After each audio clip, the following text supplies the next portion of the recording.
Hello, আজ আমি আর বাবা যাচ্ছি দার্জিলিং, তাও দুদিনের জন্য। বাবার একটা কাজ আছে ওখানে। বাবা বলল আমার সাথে যাবি? আমি বললাম হ্যাঁ যাবো, চলো। আমরা বেরিয়ে পড়েছি। এখন বিকেল 4টে বাজে। ট্রেনে উঠে পড়েছি আমাদের বারুইপুর থেকে। তারপরে শিয়ালদায় যাব। শিয়ালদা থেকেই আমাদের ট্রেন।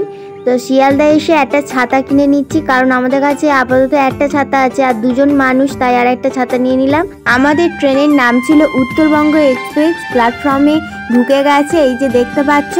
আমরা ট্রেনে উঠেও পড়লাম। এই ট্রেনটা না অনেকটা ফাঁকা ছিল। শুনেছিলাম যে গ্যাংটকে ধস নেমেছে, হয়তো অনেক লোক টিকিট ক্যান্সেল করেছে, সেই জন্য। বর্ষাকালে পাহাড়ি এলাকা তো এটা হবেই। আমরা তো সেই বিকেলে বেরিয়েছি, কিছু খাওয়া হয়নি, তাই মশলা মুড়ি ট্রেনে উঠেছিল, নিয়ে নিলাম। আর আমার আপার বাতে পড়েছিল আর বাবারও তাই। বাবা ওইদিকে বই পড়ছে আর আমি এদিকে শুয়ে পড়েছি। তারপর সকালবেলা ঘুম থেকে উঠে পড়েছি সকাল সকাল। আর এই যে চা বাগান শুরু হয়ে গেছে। আমাদের স্টেশনে ট্রেনও ঢুকে গেছে। নিউ জলপাইগুড়ি স্টেশনে আমরা চলেও এসেছি। নেমে পড়লাম ট্রেন থেকে। এবার চলো গাড়িতে উঠবো। গাড়িতেও বসে পড়েছি। এই যে দেখতে পাচ্ছ, এইটা হচ্ছে মহানন্দা নদী। কত সুন্দর না। আর এদিকে তো আমরা দার্জিলিংয়ের পথে যেতেও শুরু করেছি। সবাই চা তুলতে যাচ্ছে। বর্ষাকালে তো পাহাড়ি এলাকা খুব সুন্দর ছিল, মানে দুর্দান্ত লাগছিল। নিউ জলপাইগুড়ি থেকে দার্জিলিং অনেকটা রাস্তা, তো 3-4 ঘন্টা লাগে। তাই মাঝখানে আমাদের গাড়িটা একটা রেস্টুরেন্টে দাঁড় করিয়েছিল। যদি কারোর কিছু খাওয়ার থাকে বা টয়লেট কোনো কিছু করার থাকে, তারা করে নিতে পারো। তো আমার একটা সুবিধা হয়েছে, কারণ আমার প্রচণ্ড গা গুলাচ্ছিল। ওই রেস্টুরেন্টের ব্যালকনি থেকে এই ভিউটা কত সুন্দর লাগছে না। মেঘগুলো উপরে উঠে গিয়েছে পাহাড়ের উপরে।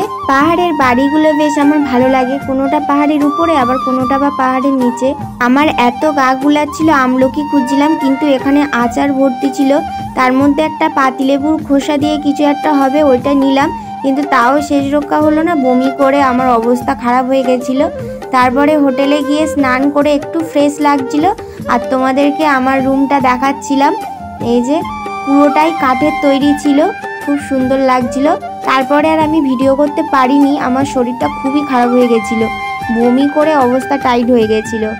আমাদের ওইখানে কি গরম আর এখানে কি ঠান্ডা রে ভাই। বাবা বলেছিল ওখানে খুব একটা ঠান্ডা নেই, ওই জন্য উনি টুপি নিয়ে যায়নি। আর আমি তো একটু শীত কাতুরে, তাই দুটোই নিয়েছিলাম, টুপি আর স্ক্রাব। এবারে এত ঠান্ডা লাগছে, বাবা বলে তোর যে কোনো একটা দে, তাই আমি আমার টুপিটাই দিয়ে দিয়েছিলাম। ফের গাড়িতে উঠে পড়লাম ফেরার জন্য। আমার তো ফের চিন্তা হচ্ছে ফের না বমি হয়। ফেরার সময় বৃষ্টি হচ্ছিল প্রচুর। এই যে দেখতে পাচ্ছ পুরো অন্ধকার হয়ে গেছে, চারপাশে কিছু দেখা যাচ্ছে না, সামনেও কিছু দেখা যাচ্ছে না। আমার তো খুব ভয় লাগছিল। আমরা এখানে এসছি তখন হচ্ছে বেলা 3টে মতো বাজে। তারপরে এখানে আমাদের তো রাত 8টার সময় ট্রেন, তাই আমরা ওয়েটিং রুমে বসেছিলাম এতক্ষণ। আমরা একটু কিছু খাবো আর রাত্রের খাবারটা নিয়ে নেবো, নিয়ে চলে যাবো। ট্রেনে উঠবো। ট্রেন 7:55, মানে ওই 8টা। আমাদের ট্রেন ছিল শিলিগুড়ি থেকে। দেখেছো মেঘ করেছে কি, বৃষ্টি হবে। আর রাত্রের খাবারের জন্য এই যে তড়কা নিয়ে নিয়েছিলাম। আর ওদিকে রুটি প্যাক হচ্ছিল, রুটি আর তড়কা খাবো রাত্রেবেলা। তারপরে বেরিয়ে বাবা বলল কিছু খাবি তুই এখন? আমি বললাম হ্যাঁ ফুচকা খাবো। বাবা বলে তুই শরীর খারাপ না? আমি বলি না না কিছু হবে না, ফুচকা দেখতে পেয়েছি যেখানে খাবো। শিলিগুড়িতে জানো 20 টাকার 7টা ফুচকা, কি দাম। তারপরে আমাদের ট্রেন ঢুকে গেল। আর রাত্রে কোনো ভিডিও করা হয়নি। এটা সকালবেলার। এই যে শিয়ালদা স্টেশনে আমাদের ট্রেন ঢুকে গেছে। চলো নেমেও পড়েছি, এবার বাড়ির দিকে যাব। উফ বাবা শান্তি। আজ ব্লগটা এই পর্যন্ত, ফের দেখা হবে নতুন কোনো ব্লগে। আজকের মতো টাটা।